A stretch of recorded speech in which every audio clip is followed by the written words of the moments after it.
fact, not fiction, on issues impacting America, whether domestically or globally. With me, as always, is my good friend and co-host, Joe Bitts, combat Marine who served in Iraq, was wounded there.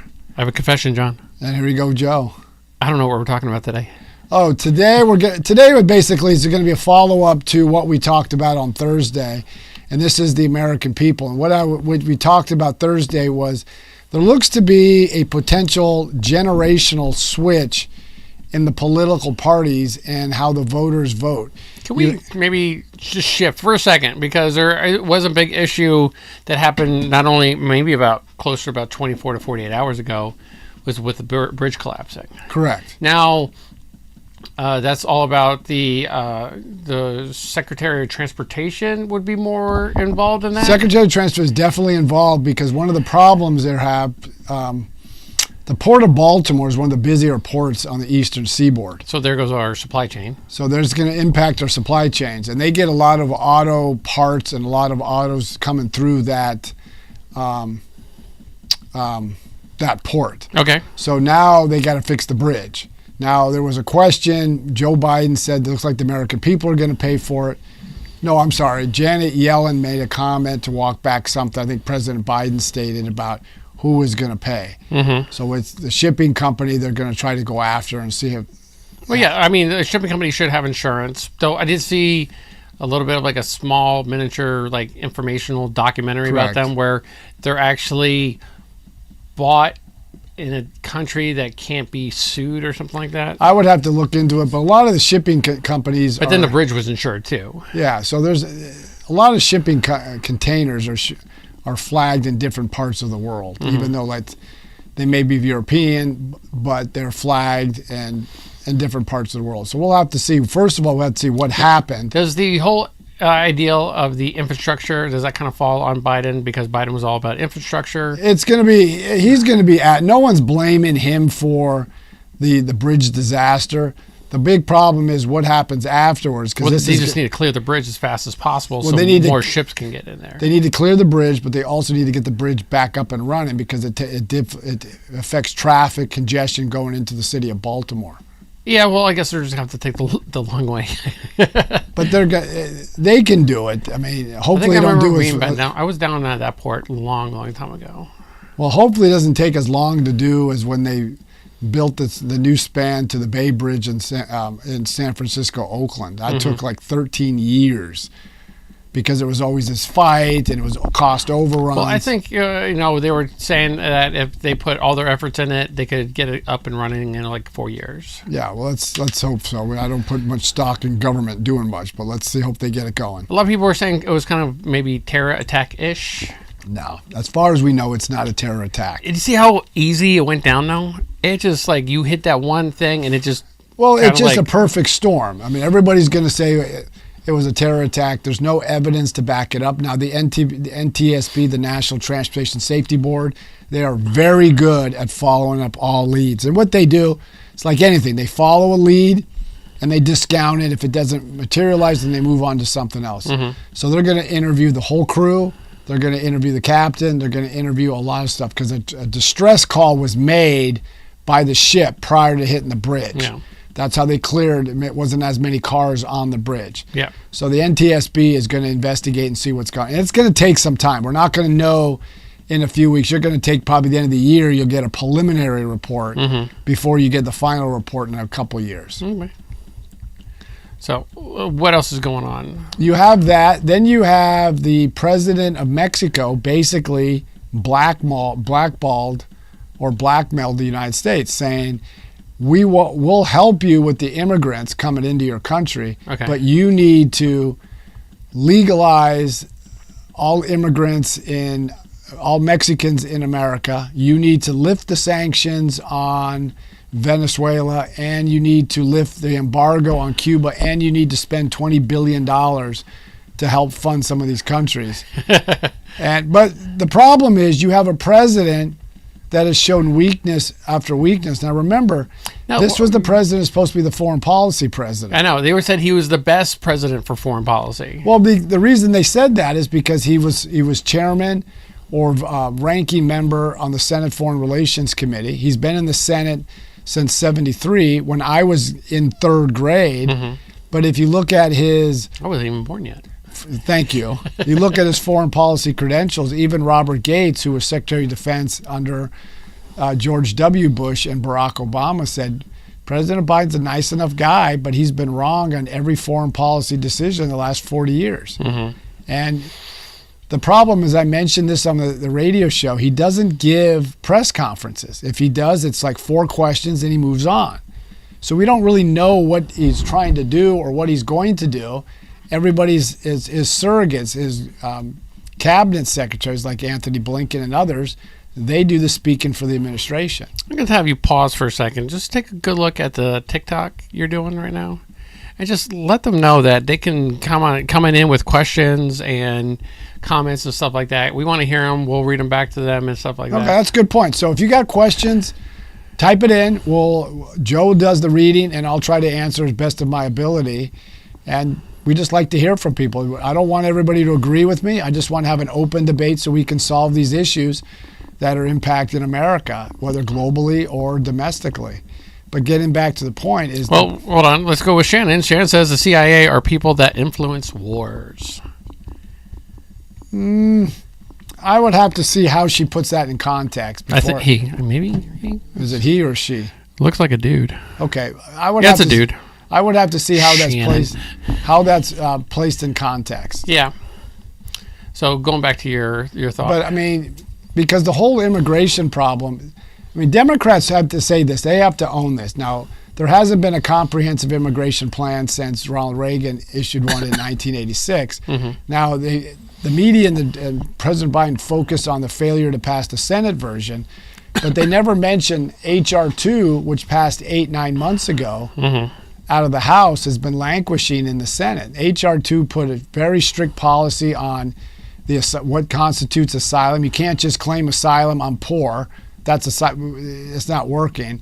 And then the biggest thing is, probably the most controversial, is they put restrictions on if you don't work with ICE, you do not receive federal funding. Mm-hmm. So they punish all these cities that are a magnet for immigrants. Like you get New York as a sanctuary city policy. Had they arrested the individual that killed Lincoln Riley, she may never have been killed. Yeah. But they don't want to work. I talk to ICE agents all the time of where I work, and they say we can't. A lot of local governments or local law enforcement won't work with us. They release them before we get there. Yeah. So we got to go find them, and that's why you're seeing a lot of these problems. But then you got states like California. They want to give interest-free loans to illegal immigrants. Why is Mexico so concerned about Cuba lifting that embargo? Because I think Mexico has more of a socialistic government, aligning themselves with Cuba and Venezuela. Like when they had a summit, I think about 2 years. It was the Cuban Missile Crisis that they kind of like had said, hey, we're not going to do this anymore, right? That was back in John Kennedy's era, but there was a summit about 2 years ago, I believe, and this was the Summit of the Americas in Los Angeles, and it was ironic that Mexico boycotted it as well as Nicaragua and Venezuela. Mm-hmm. So Mexico just wants to thumb their eye or thumb their finger in the eyes of America, but. Or are they listing demands that they know we're not going to get, or we're not going to be able to meet? Well, I think they're listing demands that maybe never been met. Okay, they want $20 billion. They want you to lift this. They want you to do remember, that. Remember, they got a president who doesn't show strength. Like, can you imagine? We have a president, or they? We have a president who doesn't show strength.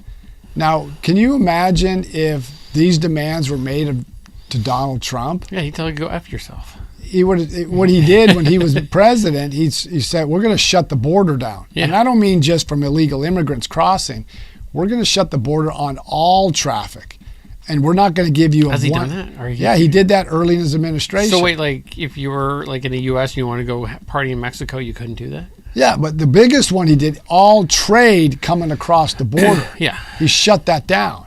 And it lasted for a little bit, then they relented. He refused to give money to Central America. It's like the Guatemalan president said, you've got to give us money to help solve some of these problems. They're like, we've been giving them billions of dollars and the problems still persist. Mm-hmm.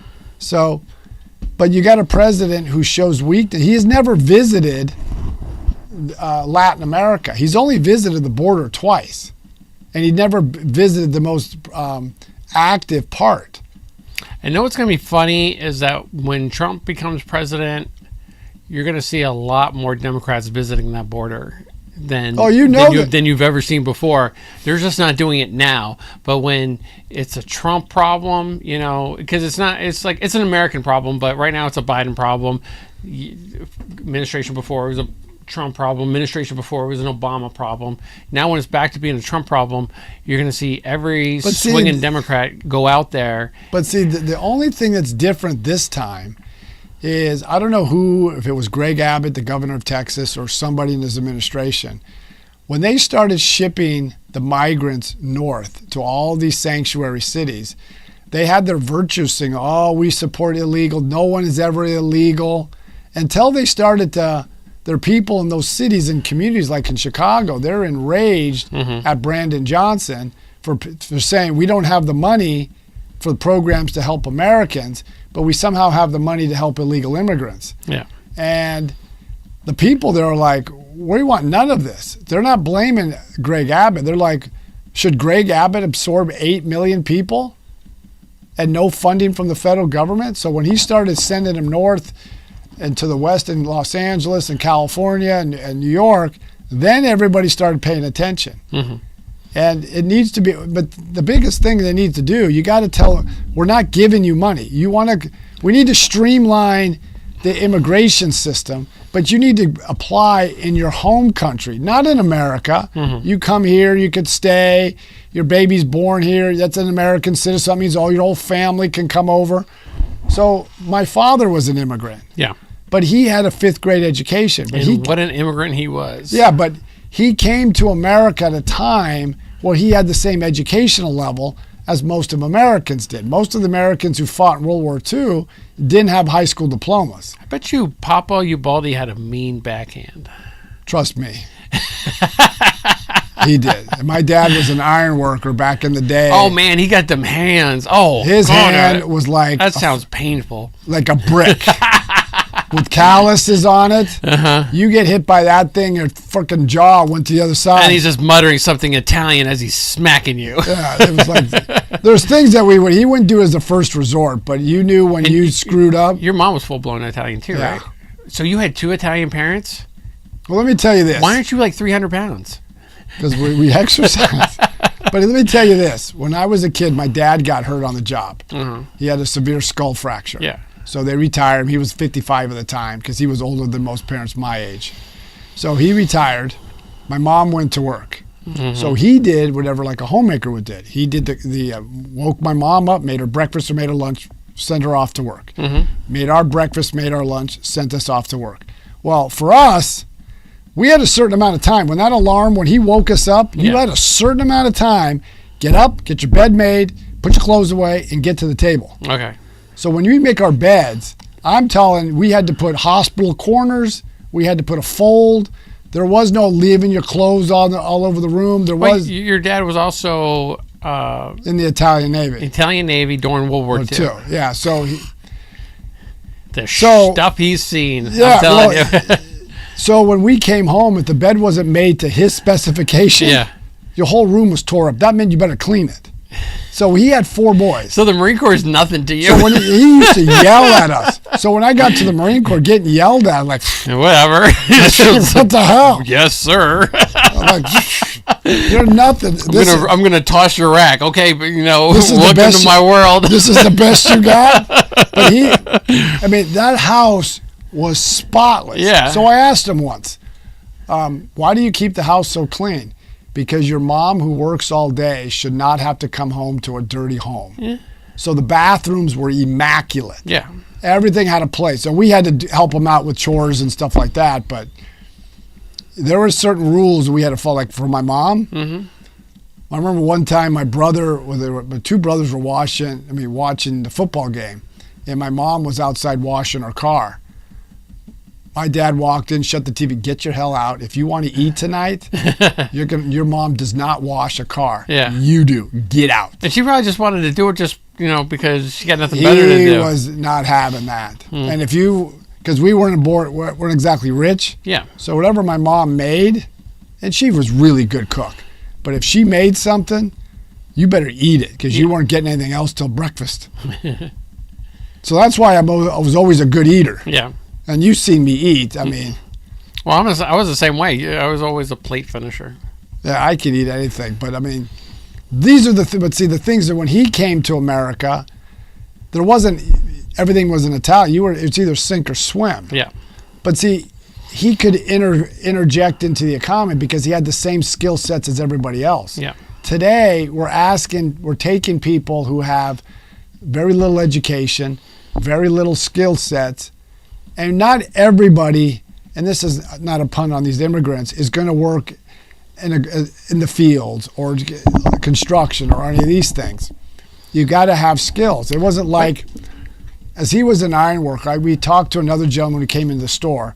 He's going to go through the apprenticeship program to be an iron worker. Mm-hmm. Well, when my dad was in the construction business, here's your tool belt, get on the iron and go. You don't do that anymore. So when it comes to, say, just economically, so we have all this money and we're giving it to immigrants that are coming across the border, and they're using it, they're spending it, and people's biggest concern or maybe their argument is, why aren't they giving it to us? Like, the economy is pretty crappy right now. Oh, yeah. I'm struggling. You're not okay. I'm not personally struggling, but you know. No, but you're having to readjust things. Yeah, but you're struggling.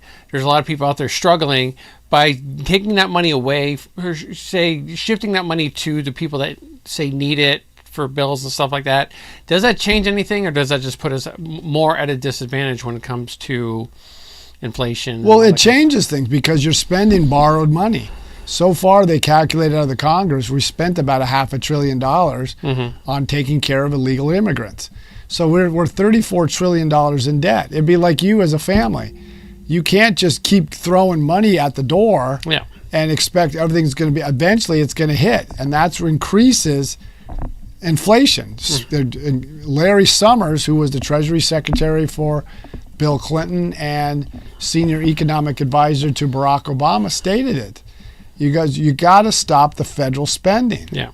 And this administration, and that both sides are culpable of it to lead us where we're at right now. But right now, Biden is the president, and he's spending like $7-8 trillion or more. Does the spending change if there's a different administration in the office? Yes and no. They just changed on their priority. The biggest problem is nobody wants to touch the 800-pound gorilla in the room, that's the entitlement program, Social Security, Medicare, Medicaid. And this Congressional Budget Office just a week or 2 weeks ago stated that they see the debt skyrocketing in the years to come. Mm-hmm. And then they stated that in 2033, Social Security is broke. You know what the best thing, though, is, though?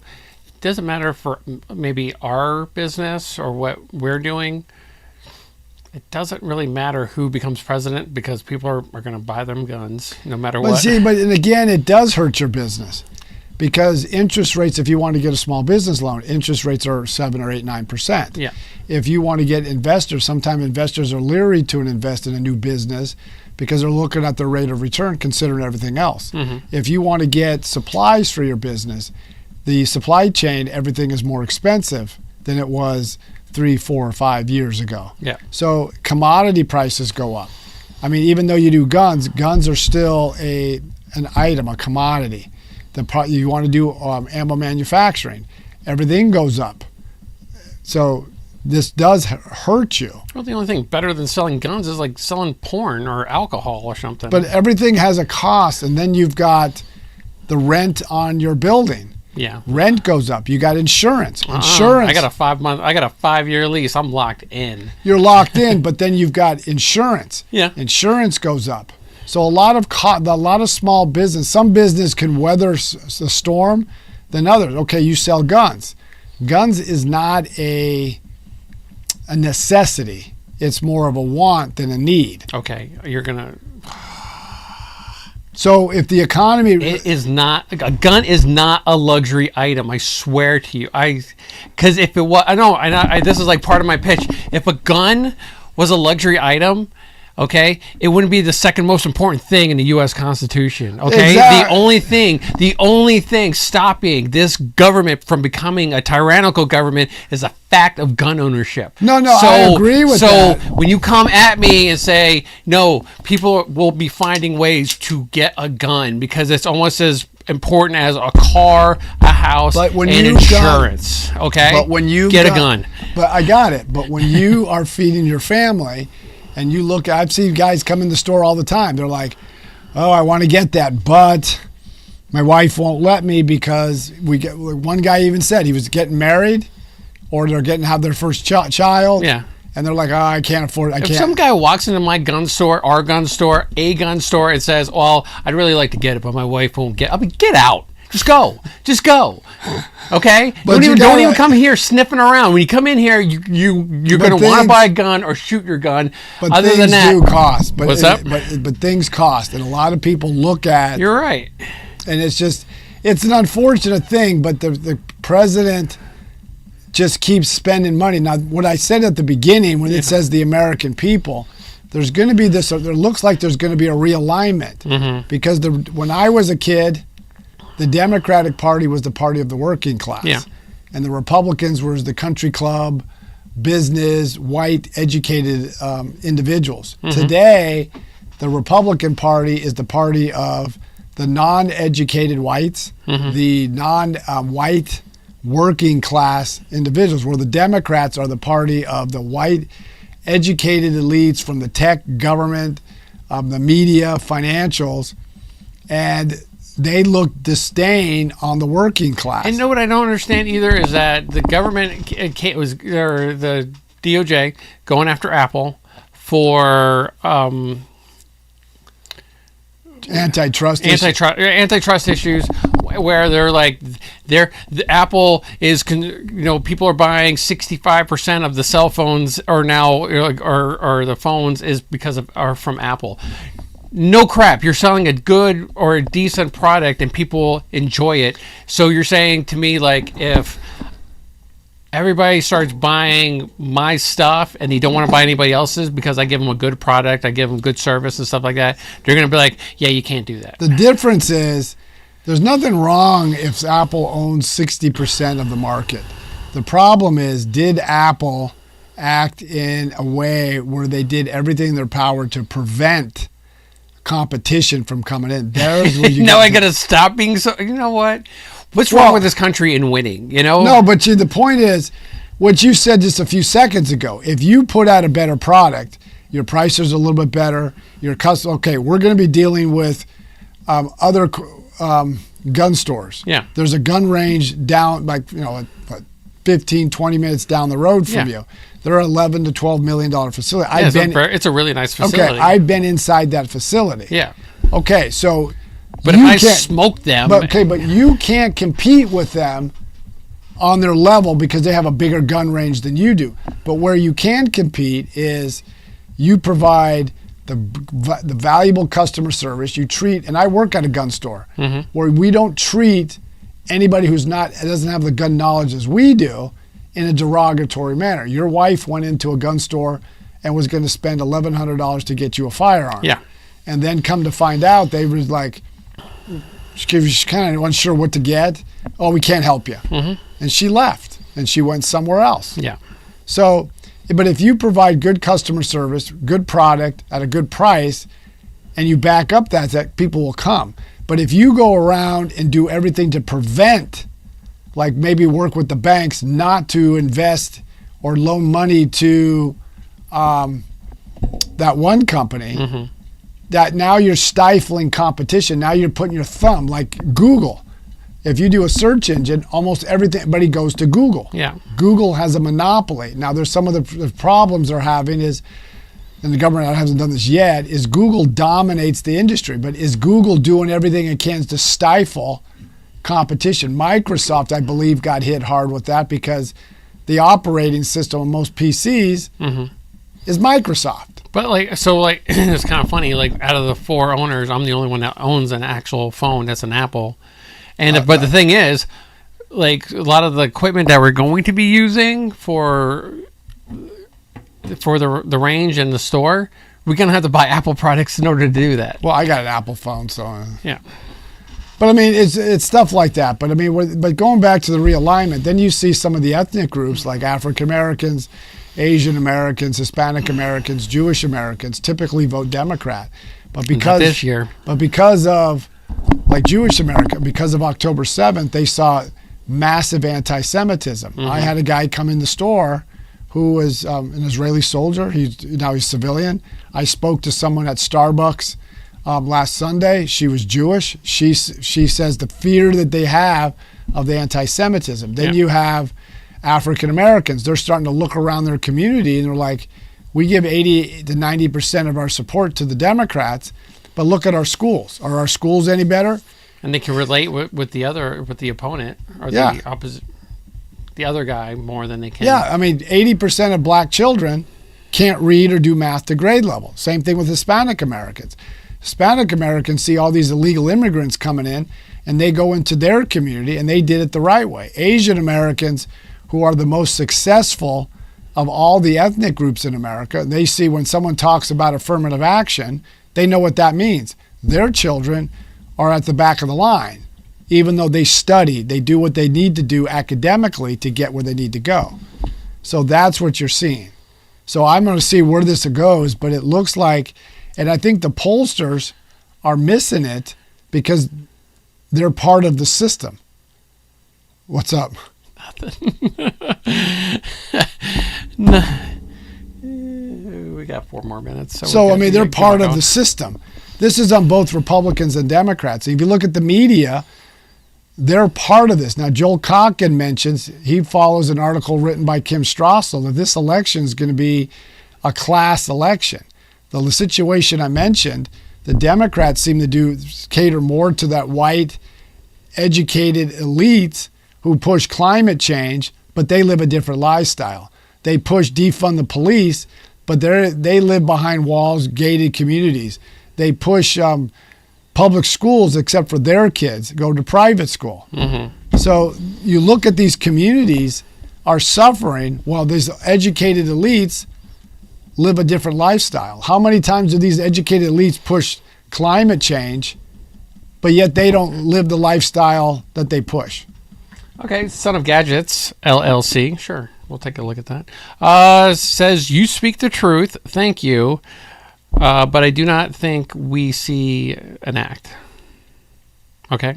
Well, I appreciate that comment. Yeah, if you can elaborate on the act. We don't see an act. But maybe he's saying you're genuine in what you're saying. Okay, yeah. Well, because, I mean, like, people kind of put on this face when it comes to talking about the issues that we're talking about, but you are very...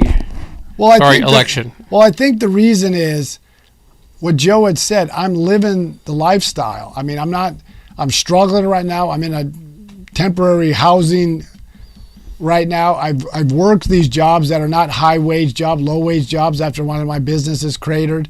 So I know what it's like to struggle. Yeah. And the government is doing everything it can to help the corporate and the elites minus what's going to best for the middle class. Middle class just want to send their kids to a good school.